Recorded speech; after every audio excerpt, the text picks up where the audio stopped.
and welcome to all our viewers in Nigeria and around the world to Midday News on Global Television, coming to you live from the nation's capital, Abuja. I am Uyi Agumofwegbe, reminding our viewers that Global Television is on DSTV channel 365 and free to air on Night Concert. The military high command has provided an insight into what transpired between terrorists and personnel attached to Forward Operation Base Sabongari area in Damboa local government area of Borno State. It confirmed that 6 soldiers lost their lives during the encounter, while 34 terrorists who had attempted to surprise the troops and retaliate the recent killing of their commander and combatants were eliminated. It was earlier reported that 4 days after Boko Haram terrorists overran the military base, many soldiers were still unaccounted for, a development many stakeholders within the security circle described as worrisome. President Bola Tinubu has assured Ghana's President John Mahama of his support in driving change and economic prosperity for the people of Ghana. The president stated this during his speech in Accra at the inauguration of the Ghanaian leader. President Tinubu, who is also the chairman of the Economic Community of West African States Authority of Heads of State and Government, ECOWAS, said Nigeria, Ghana, and leaders of countries on the African continent must commit themselves to building strong economies to uplift the people. Minister of the Federal Capital Territory, Nyesom Wike, has vowed that the 50 individuals detained for vandalizing manhole covers on Abuja roads would face prosecution. This comes after the Nigerian Police Command in the territory announced the detention of 50 suspected vandals who were caught with 25 manhole covers and solar streetlights. Wike, while reacting to the development in a statement signed by his senior special assistant on public communications and new media, Larry Olayinka, said the detained suspects would face the full wrath of the law to serve as a deterrent to others, emphasizing that no criminal would be spared as they would be prosecuted for economic sabotage and endangering the lives of Nigerians. The National Assembly has set January 31 as the tentative date for passage of the 49.7 trillion naira 2025 appropriation bill presented to its joint session by President Bola Tinubu on December 18 last year.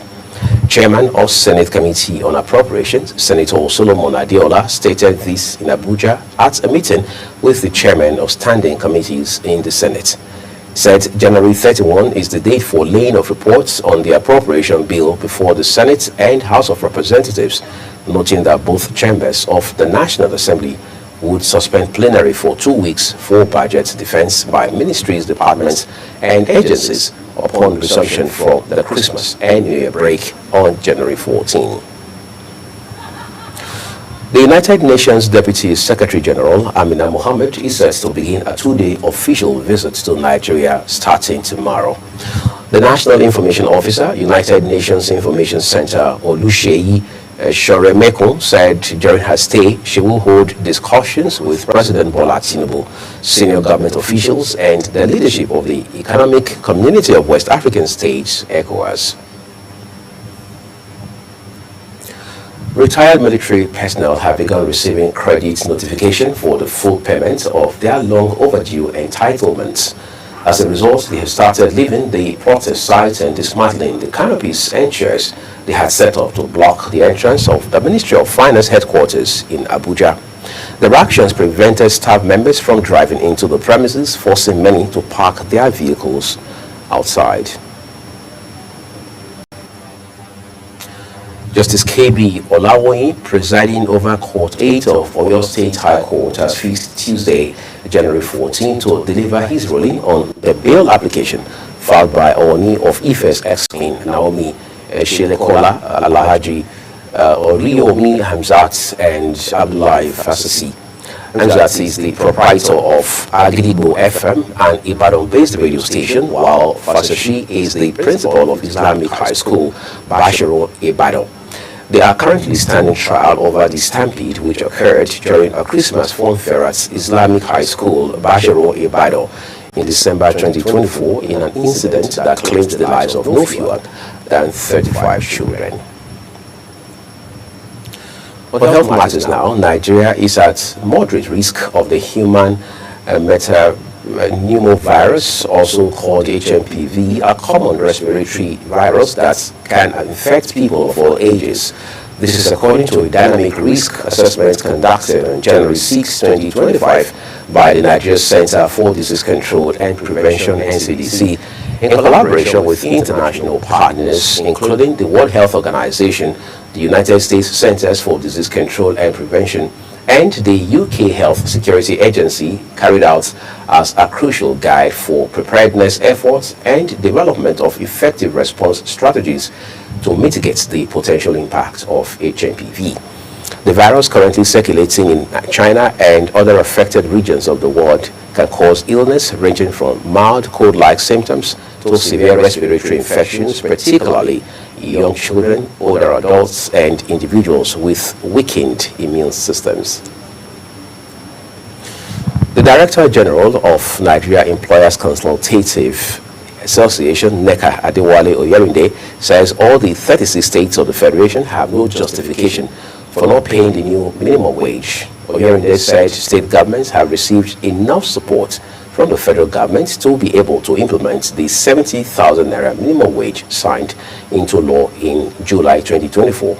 While appearing on the TV program on January 7, 2025, Oyerinde dispelled the claim that some states may not have funds to pay 70,000 naira, stressing that the minimum wage has come to stay. The Borno State Executive Council has approved the renaming of Borno State University to Kashim Ibrahim University, Maiduguri. This is in honor of Sir Kashim Ibrahim, the first governor of northern Nigeria. The decision was taken during the first council meeting of 2025, chaired by Governor Babangana Zulum in Maiduguri, the state's capital. Let's bring the news closer to home now. Nasarawa State Governor Abdullahi Sule has inaugurated a 4-member committee to investigate irregularities in the recent recruitment of teachers by the Nasarawa State Teachers Service Commission.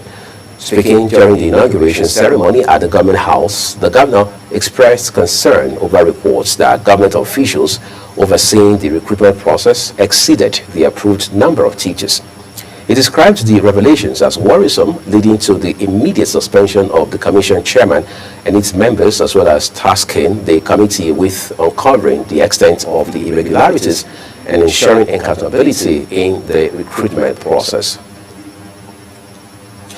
The Federal Road Safety Corps, FRSC, has disclosed that 90 passengers were killed in 188 road accidents that occurred across Edo State in 2024. The state sector commander, Cyril Matthew, who disclosed these to journalists, says the accident happened between January and December 2024. He noted that 471 passengers were injured within the period under review.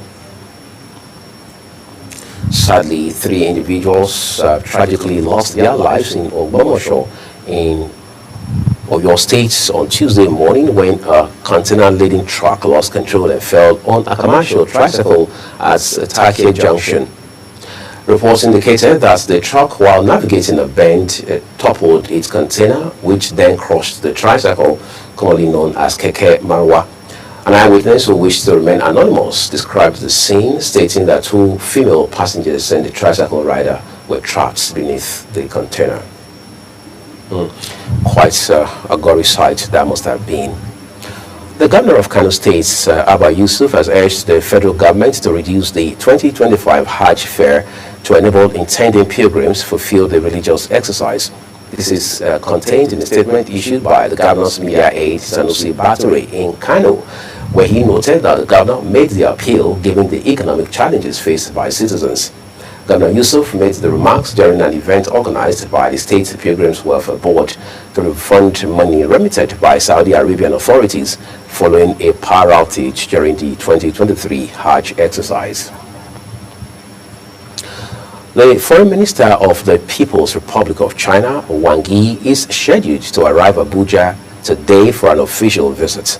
This is contained in a statement issued by acting spokesperson for Ministry of Foreign Affairs, Kimiebi Ebienfa, who noted that during the visit, Yi, who is a member of the Political Bureau of the Central Committee of the Communist Party of China will engage in discussions aimed at strengthening ties between Nigeria and China.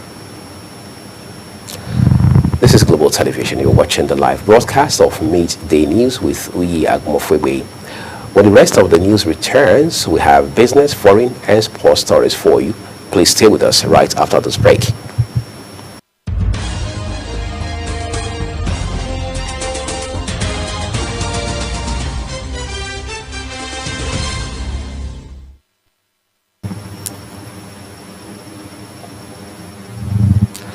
In business, the National Tomato Growers, Processors and Marketers Association of Nigeria says it is seeking the intervention of federal government to reduce post-harvest losses of the produce. Chairman of the association in Kaduna State, Rabiu Zuntu, made the call in an interview in Lagos State, noting that government's intervention will help the sector cut down on post-harvest losses. He said with the appropriate equipment and facilities, tomato farmers would reduce post-harvest losses of the produce and increase value addition as well as enhance the growth of their sector. Nigeria's foreign exchange reserves have recorded an increase of $591.78 million in the month following government's $2.2 billion Eurobond auction on December 2nd, 2024.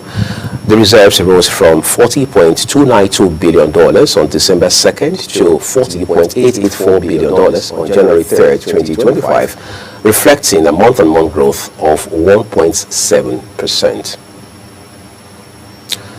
Indications have shown that foreign investors' participation in the Nigerian stock market has declined as foreign outflow has surpassed inflow by 12.2% year-to-date in November last year. This is according to the analysis from latest data released by the Nigerian Exchange Limited, which show that foreign investors' investment outflow year-to-date in November 2024 stood at 415.13 billion naira, higher than the inflow, which stood at 370.15 billion naira. On the foreign scene, John Mahama has taken the oath of office as Ghana's new president in a ceremony attended by world leaders. Mahama was sworn in at Independence Square in Accra, the Ghanaian capital. The Chief Justice of Ghana, Gertrude Tokorino, administered the oath of office at the event to the new president who takes over from Nana Akufo-Addo, who succeeded him in 2017.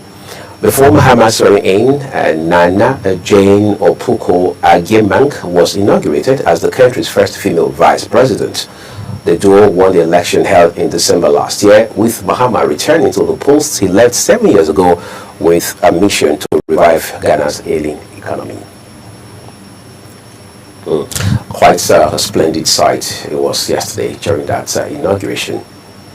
Let's go beyond Africa now. President Emmanuel Macron now faces accusations from France's remaining allies in West Africa of showing contempt towards Africans and from the left home of neocolonialism after lamenting that African countries forgot to say thank you for France's decade-long military deployment to fight an Islamist insurgency.